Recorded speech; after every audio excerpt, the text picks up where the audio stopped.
Hello, good morning friends, कैसे हैं आप सब। तो आज का ब्लॉग मेरा स्टार्ट हो गया है सुबह से ही। अभी टाइम हो रहा है 5:30 और मैंने क्लिनिक स्टार्ट कर दी है। तो सोचा है कि आज आपके साथ सुबह से ही शेयर करना स्टार्ट कर देती हूँ ब्लॉग को, क्योंकि सब कुछ ही शेयर करना चाहिए। अगर मैं रूटीन सारे शेयर कर रही हूँ तो सब कुछ ही फिर आना चाहिए आपके सामने। तो मेरी रूम की सफाई, चादर वगैरह मैंने सब कुछ साफ़ कर दी है।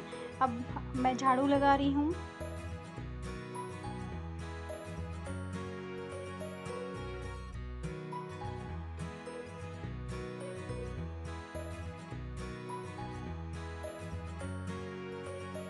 तो सुबह का काम इतनी स्पीडली करना पड़ता है कि बिल्कुल सोचने का टाइम ही नहीं होता है, क्योंकि अगर हम थोड़ा सा भी टाइम वेस्ट करते हैं सोचने में तो हमारा तो बिल्कुल टाइम मैनेजमेंट जो होता है उसका सब कुछ बिगड़ ही जाता है और फिर पूरा दिन ऐसे ही रहता है। अगर हमारा सुबह का टाइम से काम नहीं हो पाता है ना, तो फिर बस पूरा दिन हमारा काम ऐसे बिखरा हुआ रहता है, हम समेट ही नहीं पाते, क्योंकि सुबह का टाइम सबसे ज़्यादा इम्पॉर्टेंट होता है हमारे काम के लिए। तो सबसे पहले मैं झाड़ू लगा रही हूँ, उसके बाद और क्लीनिंग, डस्टिंग, बहुत सारे काम हैं जो आपके साथ शेयर करूँगी। तो फ्रेंड्स देखते रहिए। और अगर आपको मेरे ब्लॉग में कभी कोई भी कमी या फिर कुछ मिस्टेक दिखाई दे तो आप मुझे कमेंट सेक्शन में भी बता सकते हैं, या फिर अगर आपको कोई नई वीडियो चाहिए तो आप मुझे वो चीज़ भी बता सकते हैं कि आप ऐसा कुछ शेयर करें। तो देखो मेरी झाड़ू अंदर वाले रूम से लगते हुए बरामदे में और अब बाहर वाले रूम में मैं झाड़ू लगा रही हूँ।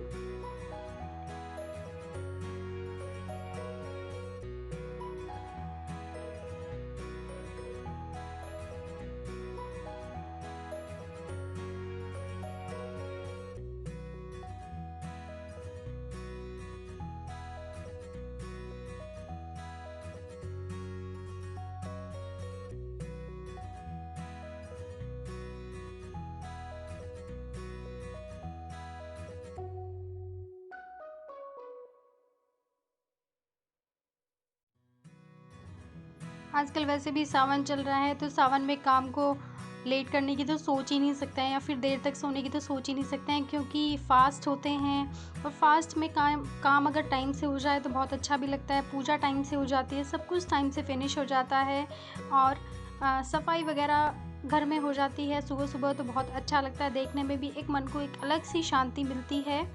तो मेरा झाड़ू का काम मेरा फिनिश हो चुका है। अब मैं थोड़ा सा वॉश बेसिन को वॉश कर लेती हूँ। तो अब मैं वॉश बेसिन साफ़ कर रही।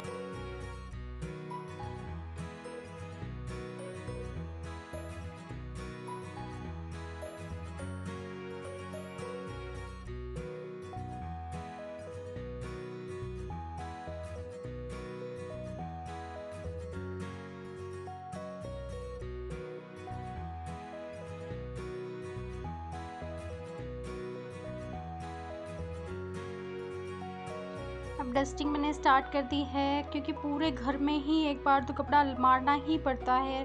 तो मैं भी कपड़े से सब कुछ साफ़ कर देती हूँ, चेयर, टेबल वगैरह, एक्वेरियम, सब कुछ कपड़ा मार के साफ़ कर देती हूँ। और ये तो पूरे दिन का ही काम रहता है लेडीज़ का, क्योंकि पूरा दिन काम ख़त्म होता ही नहीं है। धूल मिट्टी इतनी आ जाती है, पता नहीं कहाँ से इतनी धूल मिट्टी आती है। सारे गेट बंद रहते हैं, विंडोज़ सारी बंद रहती है, फिर भी उसके बाद भी ऐसे ही होता है। और रूम में भी इतनी ज़्यादा डस्ट आ जाती है कि रोज़ रोज़ उसको साफ़ करना ही पड़ता है। कई बार तो मैं 2 बार साफ़ करती हूँ, सुबह में, शाम में, दोनों टाइम में साफ़ करती हूँ, क्योंकि छोटा बच्चा भी साथ में है। तो बिल्कुल अगर हाथ लगाता ही है बच्चा और फिर वही मुंह के अंदर डाल लेता है तो बच्चों को बीमारी फैलने का भी बहुत डर रहता है। तो हमें अपने घर में बहुत अच्छे से क्लीनिंग करनी चाहिए और अपने बच्चों को बीमारियों से बचाना चाहिए और ख़ुद को बीमारी से बचाना चाहिए। और क्लीनिंग करने के बाद अच्छा तो लगता ही है, मन को जो शांति मिलती है तो उसका तो कुछ कहना ही नहीं है। तो मेरा हो चुका है, अंदर की क्लीनिंग भी हो चुकी है, डस्टिंग मेरी हो चुकी है लगभग। अब इसके बाद मैं जल्दी जल्दी से काम फिनिश कर लेती हूँ, क्योंकि मैं नहाने के लिए लेट हो जाऊँगी, नहीं तो मुझे पूजा भी करनी है।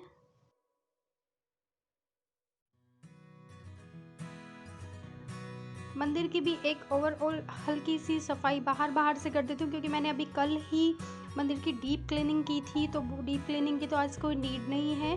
तो आज मैं फिर बस ऊपर ऊपर से थोड़ी बहुत धूल मिट्टी आ जाती है या फिर कुछ गिर जाता है, तो वही मैं साफ़ कर रही हूँ। थोड़ा-सा उसको टेबल को भी साफ़ कर रही हूँ। तो आज आप देख रहे होंगे कि मैंने ना जो मंदिर है वो टेबल के ऊपर लगा दिया है। उसका एक कारण था, क्योंकि जो मेरा बेटा है किट्टू, वो बार-बार नीचे टच करता था हर चीज़ को, कभी कान्हा जी को टच करता था, कभी मंदिर को टच करता था। तो ऐसे अच्छा नहीं लगता है, बच्चा फिर झूठे हाथ भी लगा देता है कई बार। तो इसी वजह से मैंने इसको टेबल के ऊपर सेट कर दिया है, वहाँ तक उसका हाथ पहुँच पाना थोड़ा-सा मुश्किल है। देखो मैं किचन में आई हूँ अब। किट्टू की बॉटल अभी वॉश हो रही है, अभी वो बॉयल हो रही है। इसके बाद, क्योंकि मैं बॉयल करने के बाद नहाने जाऊँगी। अब देखिए किट्टू भी बैठा है नहाने के लिए, उसको लग रहा है कि मैं टेबल के ऊपर चढ़ के बैठ जाता हूँ तो शायद मम्मा यहाँ से उतार ही नहीं पाएगी। पता नहीं बच्चे नहाने से इतना पीछे क्यों भागते हैं। अगर नहा लेता है तो कपड़े पहनाना बड़ा मुश्किल हो जाता है। अब मैं नहा चुकी हूँ, नहाने के बाद आई हूँ मंदिर में पूजा करने।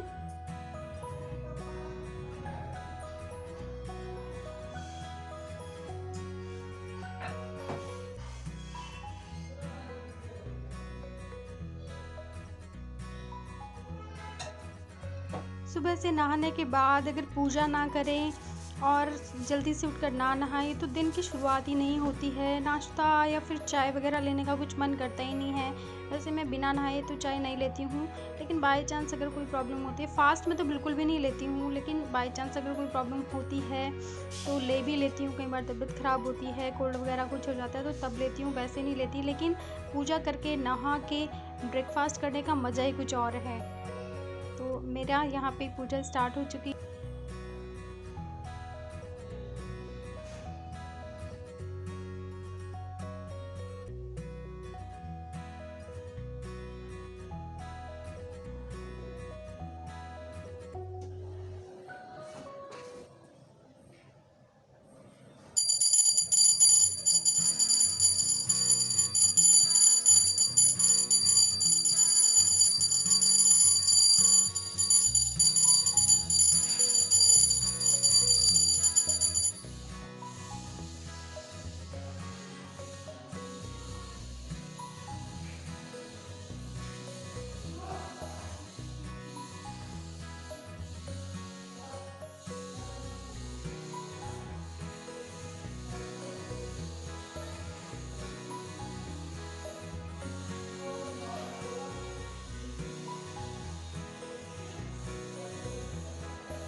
जैसे ही मेरी पूजा ख़त्म होती है तो किट्टू भी आ गया है पूजा करने और हाथ जोड़ने, मत्था टेकने भगवान जी के सामने।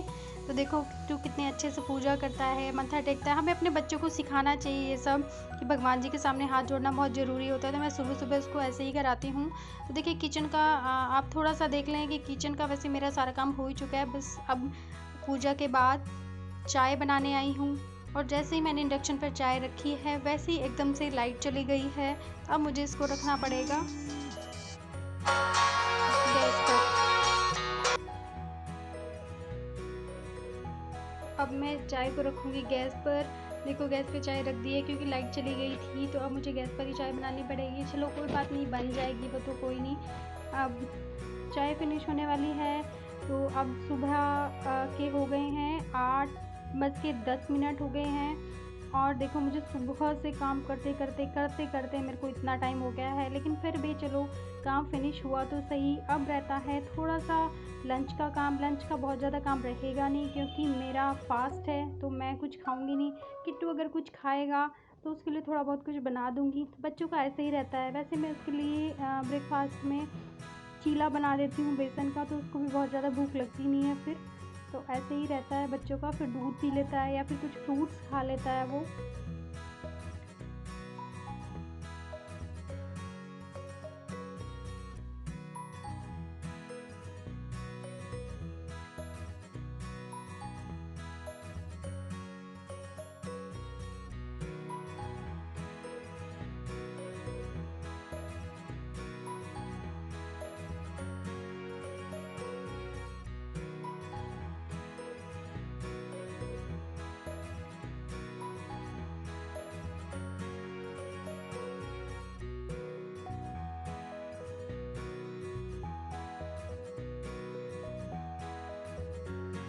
देखो फ्रेंड्स, चाय भी बन गई है, तो जल्दी से आ जाइए, आप भी ब्रेकफास्ट कर लीजिए।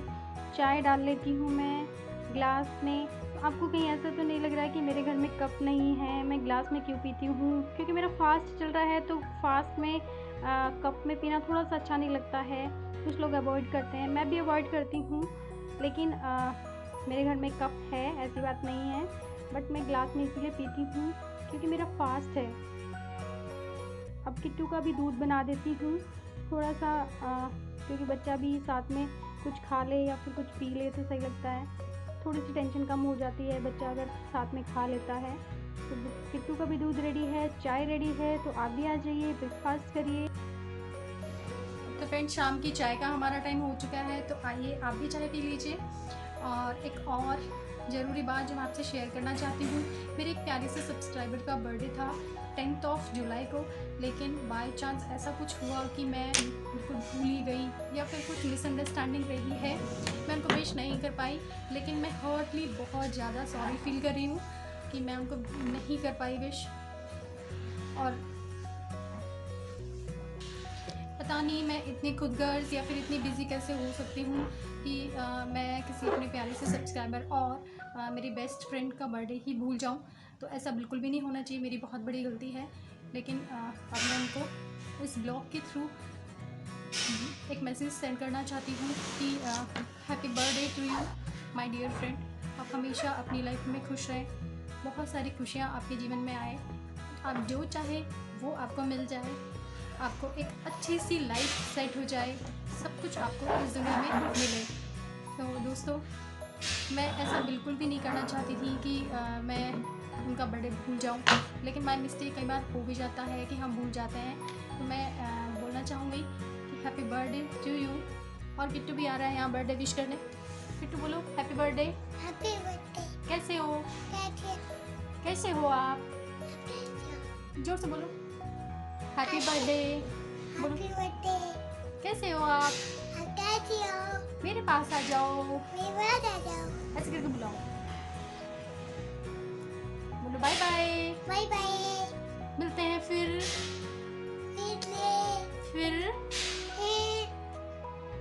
तब तक के लिए bye bye, bye bye. Love you. Bye boo. ऐसे बोलो लव यू, लव यू। ऐसे कर दो, प्यार कर दो जोर से। ठीक है, तो दोस्तों मैं एंड करती हूँ अपने ब्लॉग का आज यहीं पर। तब तक के लिए love you, bye bye, take care.